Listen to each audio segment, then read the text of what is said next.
Hello! Aujourd'hui, j'aimerais vous raconter comment j'ai arrêté l'alcool puisque ça fait maintenant 6 mois que je n'ai pas touché ou bu un verre d'alcool. C'est vraiment pas quelque chose qui me manque et je n'ai pas arrêté par interdiction, je n'ai pas arrêté parce que je voulais arrêter, j'ai un peu arrêté malgré moi, alors tant mieux pour mon corps et ma santé, et également par une grosse prise de conscience. Alors apparemment aujourd'hui c'est hyper courant d'arrêter l'alcool quand on s'éveille spirituellement, quand on éveille sa conscience, eh bien c'est dans le chemin, on arrête l'alcool. Je l'ai su bien après quand j'ai discuté avec des personnes qui ne boivent également plus d'alcool ou alors des personnes qui sont très éveillées spirituellement, elles me disaient oui c'est normal puisque plus tu vas avancer dans ton chemin, plus tu vas t'éveiller et moins tu feras des choses toxiques pour ton organisme et ton corps et plus tu vas te reconnecter à ton corps, ce qui se passe pour moi depuis ces 6-7 derniers mois, et plus tu voudras lui faire du bien, et donc l'alcool, ça marche plus du tout. Alors ça fait 6 mois que je n'ai pas bu et je compte pas du tout reprendre, ça me manque pas du tout. Je vais ici plus vous expliquer un peu mon cheminement et comment j'ai fait pour arrêter. Et dans une autre vidéo, je vous expliquerai les 13 choses surprenantes qui m'arrivent depuis que je ne bois plus d'alcool. Alors qu'est-ce qui a fait que j'ai arrêté ? Pas les nombreuses gueules de bois en tout cas, parce que chaque lendemain de soirée, je me disais ah là là, plus jamais, et au final, ça ne m'arrêtait pas. Ce n'était pas suffisant. En fait, la douleur que j'avais en lendemain de soirée, vous savez tous ce que c'est, je pense, eh bien, c'est pas suffisant pour arrêter parce qu'on recommence à chaque fois. En fait, tout a commencé lors d'une soirée où je n'ai pas bu d'alcool. Je ne sais pas pourquoi. Cette soirée-là, j'avais pas envie de boire d'alcool. Par contre, j'ai vu d'autres personnes boire de l'alcool et finir comme je finissais avant. C'est-à-dire que pour une des premières fois de ma vie, j'étais en soirée jusqu'à très tard sans avoir bu d'alcool, ce qui ne m'arrivait quasi jamais. Et donc, je ne pouvais pas voir les autres personnes ou moi-même, parce que c'était un reflet de moi-même, de qui j'étais quand je buvais de l'alcool, comment on était, comment on agissait, comment on parle, comment en fait on se dégrade. Finalement, plus on boit d'alcool et plus on arrive à se dégrader, on perd de l'énergie, on fait des choses qu'on n'a pas envie, alors on vomit, ça c'est vraiment le plus loin possible, c'est pas tout le temps à chaque fois, on arrive moins bien à parler, on est vraiment au ralenti, ça nous enlève notre énergie. Et en fait, je l'ai vu de mes propres yeux et j'ai fait « waouh », début d'une prise de conscience. Ensuite, je me suis dit, bah tiens, c'est marrant, j'ai jamais fait de recherche sur l'alcool, finalement. C'est tellement ancré dans notre société, dans notre culture, c'est normal, c'est légal, que j'ai jamais regardé vraiment ce que ça faisait sur le corps, j'ai jamais regardé sa toxicité, sa dépendance, mis à part que oui, on sait que ça rend dépendant, oui, on sait que c'est toxique, parce qu'on n'aurait pas des gueules de bois monstrueuses le lendemain sinon, mais je n'avais jamais fait de recherche. Donc, j'ai fait des petites recherches, je vais essayer de vous mettre ici des petits graphiques que j'ai trouvés, où il y a aussi une appli qui s'appelle Know Your Drugs, et en fait on peut lire tout ce que fait chaque drogue sur le corps et également l'alcool. Et en fait c'est marrant parce que quand on lit par exemple sur une drogue comme de la kétamine ou du LSD, on va y lire avec un étonnement et en mode un choc. Oh là là, faut jamais prendre ça parce que ça fait ça, waouh, waouh, waouh. Et on va le lire vraiment à fond dans la dangerosité, la toxicité de ce que c'est. Par contre, quand on lit pour de l'alcool, vu que c'est tellement ancré légal dans la société et c'est dans notre culture, personnellement, les premières fois que j'ai lu des choses sur l'alcool, je l'ai pas pris avec le même filtre que je l'ai pris quand je lisais pour les drogues. Voilà, je vous mets des infos ici. Je l'ai vraiment pris avec un filtre, en fait, léger au début. En fait, quand on lit ça, on n'a vraiment pas du tout la même vision. Vraiment, je l'ai pris en mode oui, ça fait ça, et bien, à quoi bon, tout le monde en boit, ça fait pas grand-chose, on a bien vu, etc., etc. Alors qu'il y a quand même 40 000 décès liés à l'alcool par an, ce qui est énorme.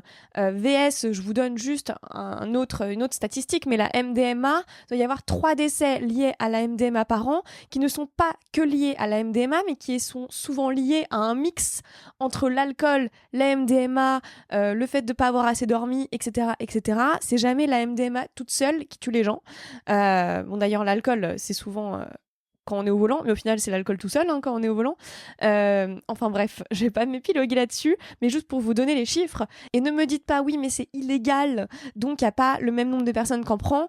Alors oui, il n'y a pas le même nombre de personnes qui en prend, mais par contre, c'est pas l'interdiction qui empêche le fait qu'il y ait des gens qui en prennent, et il y a quand même énormément de personnes sur Terre qui prennent des drogues illégales. Attention, je n'incite vraiment personne à en prendre, je vous fais juste des faits, et ce sont les faits. Donc voilà, je me suis vraiment renseignée et comme on peut voir sur ce graphique, j'ai eu un choc de me rendre compte que l'alcool était limite au même niveau que la cocaïne, qui pour moi était une des drogues la pire sur Terre, donc j'étais vraiment très choquée. Et que finalement, tout ce qui est psychédélique, donc LSD, MDMA, champignons qui peuvent faire peur, eh bien sont vraiment bas, niveau dépendance, toxicité et trucs comme ça. Donc là, j'ai fait waouh, premier niveau de conscience. On ne sait pas que l'alcool est très dangereux finalement, et très toxique, et rend très dépendant. Donc, je continue mes recherches, et là, je tombe sur un rapport qui a été fait en 2015, où ils ont testé et examiné toutes les drogues qui existent au monde sur 16 critères différents, donc ils ont vraiment tout testé, sur la nocivité de ces drogues par rapport à la mortalité, par rapport aux blessures que ça fait, aux lésions, au niveau de dépendance, à la déficience mentale que crée chaque drogue due à l'intoxication, aux effets secondaires des drogues, et également sur la qualité de vie. Donc tout ce qui est qualité de vie, c'est perte d'emploi, chute scolaire, se mettre tout seul dans son coin et n'être plus social, etc.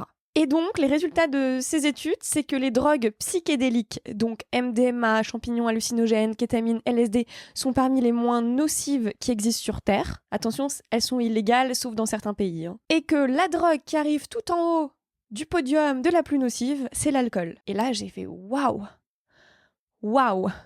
Grosse claque, deuxième prise de conscience. Troisième prise de conscience qui m'a aidée dans l'arrêt de l'alcool, c'est que j'ai lu un livre qui s'appelle Le guerrier pacifique, que je vous mets ici, que je vous recommande. C'est un roman, c'est un livre initiatique qui est vraiment bien, avec plein de conseils très sages à l'intérieur tout au long du livre, et en même temps on lit un roman, donc c'est cool.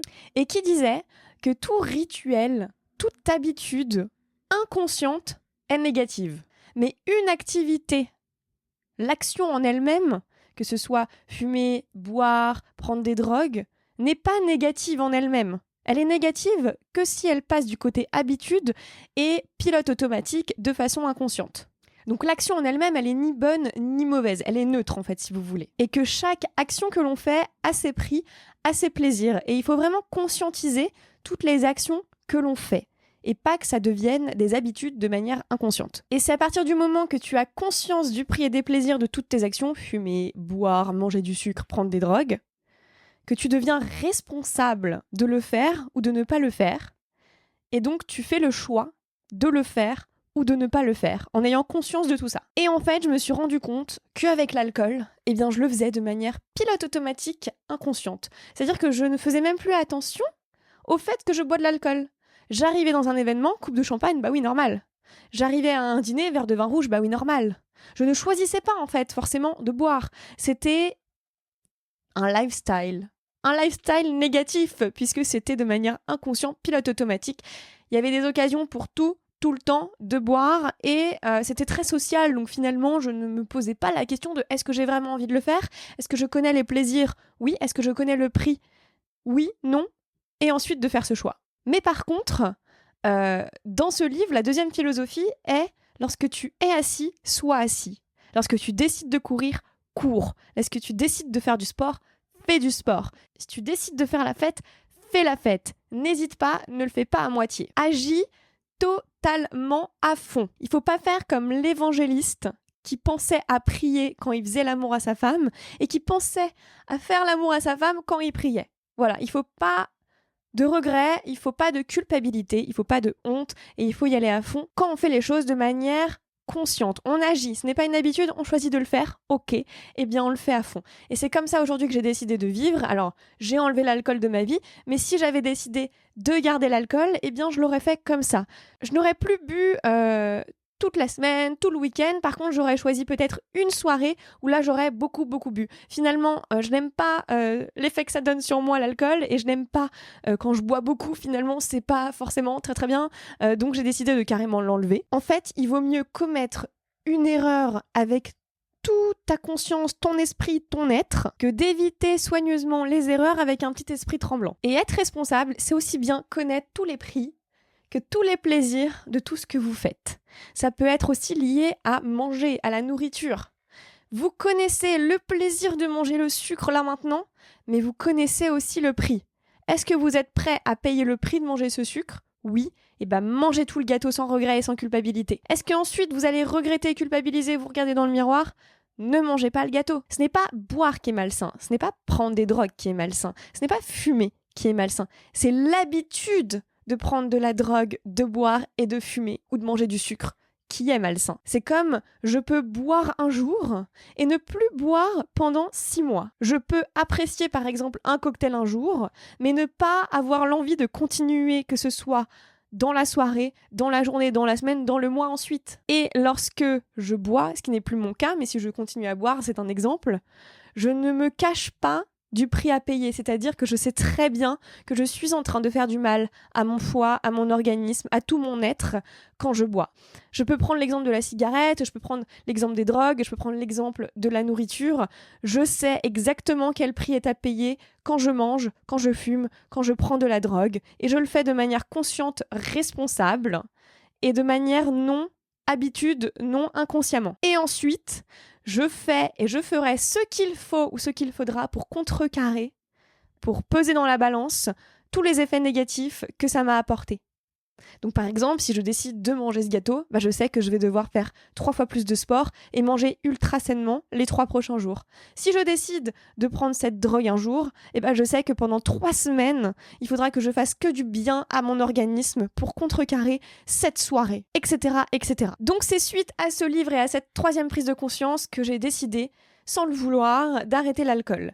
Et je l'ai commencé dans les 2 pire semaine pour arrêter de boire de l'alcool puisque j'ai eu des occasions 2 fois par jour. Puisque des occasions, dans ma vie personnellement, j'en ai tout le temps. Il y a toujours un date, un apéro, un anniversaire, une soirée, un apéro dînatoire, des vacances, un déjeuner, un brunch. Il y a toujours de l'alcool autour de moi tout le temps. Et je me suis pas interdit puisque à l'anniversaire de mon frère, j'ai dit ok pour prendre ça de Prosecco et j'ai regretté tout de suite parce que j'ai juste bu ça et je me suis sentie hyper endormie et j'ai fait waouh, non plus jamais en fait ça ne m'apporte pas du tout de plaisir.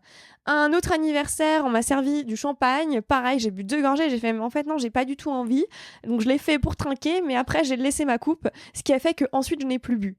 À un autre restaurant gastronomique au tout début quand je venais d'arrêter, il y avait du Château Margaux qui est un super vin, je me suis dit je vais quand même le goûter, donc servez-en moi un fond. Finalement j'ai goûté, trempé mes lèvres, j'ai limite pas avalé et j'ai pas du tout fini. Moi qui adorais le vin rouge, je me suis moi-même choquée en fait. Et donc j'ai comme ça enchaîné les 2 pires semaines avec que des dîners, etc. où je n'ai pas du tout bu et je me suis amusée comme jamais. D'ailleurs les personnes étaient choquées, venaient me voir à la fin de la soirée quand tout le monde était un peu bourré en mode « Waouh, t'es la seule qui boit pas et t'es celle qui danse le plus sur la piste de danse !» Alors qu'au début c'était là « Quoi, tu bois pas hein, mais pas drôle !»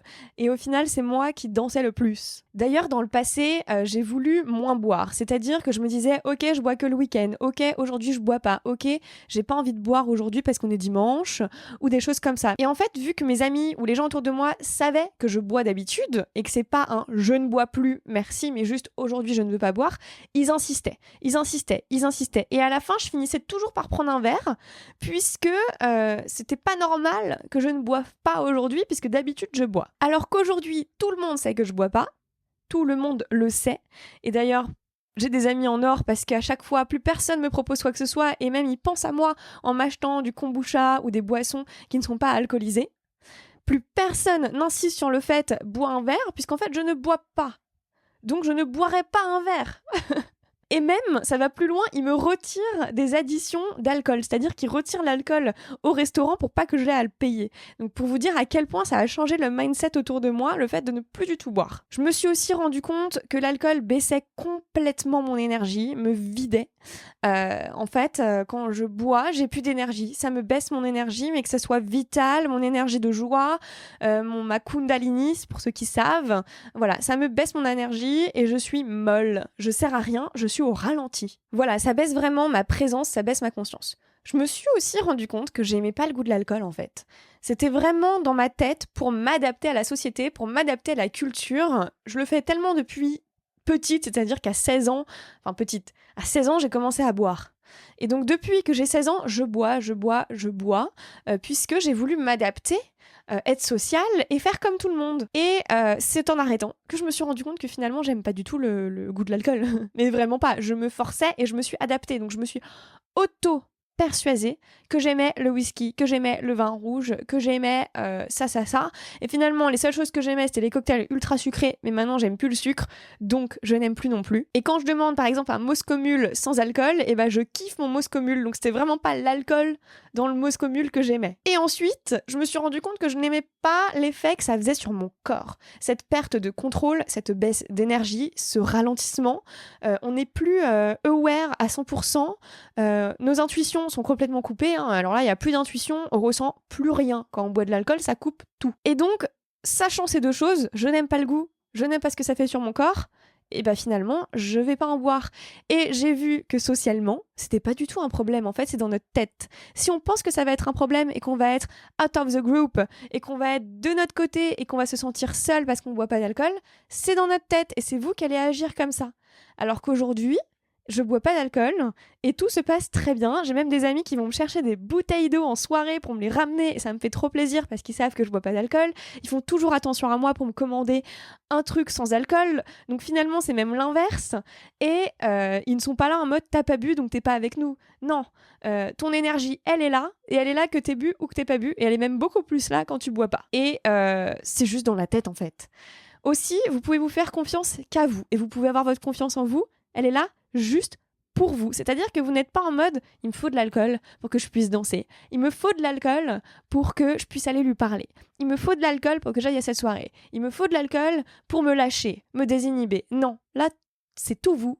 Et du coup, votre confiance en vous, elle va augmenter au fur et à mesure parce que vous avez que vous sur qui compter, vous n'avez plus l'alcool. Aussi, un des petits jeux que j'adore, c'est voir les gens changer sous alcool. C'est-à-dire qu'au début de la soirée, petit à petit, les gens commencent à devenir bourrés et c'est très drôle de parler avec des gens bourrés quand on ne l'est pas. Mais vraiment. Après, il y a un certain seuil, parce que dès qu'il y a le seuil qui est dépassé, j'avoue que je les supporte plus. Hein.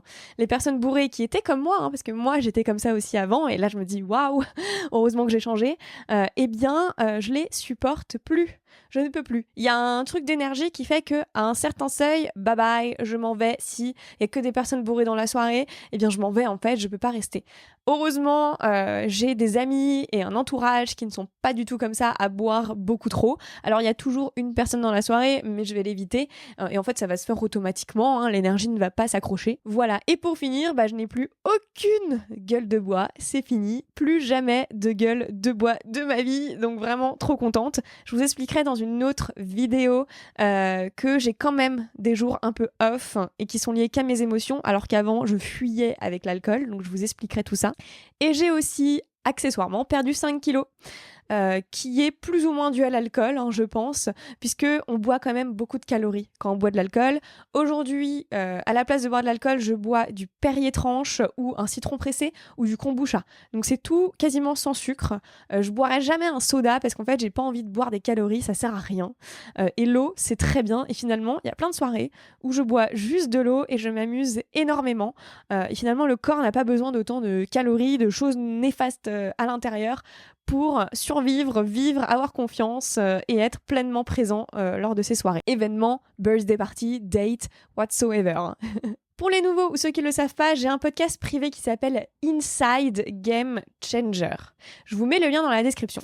Pourquoi il est privé ? Tout simplement parce que je me protège. Et donc à l'intérieur, je vais tout vous dévoiler. Je suis sans filtre et je viens quelques fois par mois vous faire un épisode de 30 minutes, 1 heure. Alors ce sont soit des épisodes où je viens vous raconter mes expériences psychédéliques, mes expériences de cheminement. Récemment, j'ai fait du Kundalini Activation Process et en fait, je suis montée en voyage astral sans rien prendre, juste avec de la musique. Donc voilà, je viens vous expliquer tout ça, comment ça fonctionne, comment en faire dans le lien dans la description, dans l'Inside Game Changer.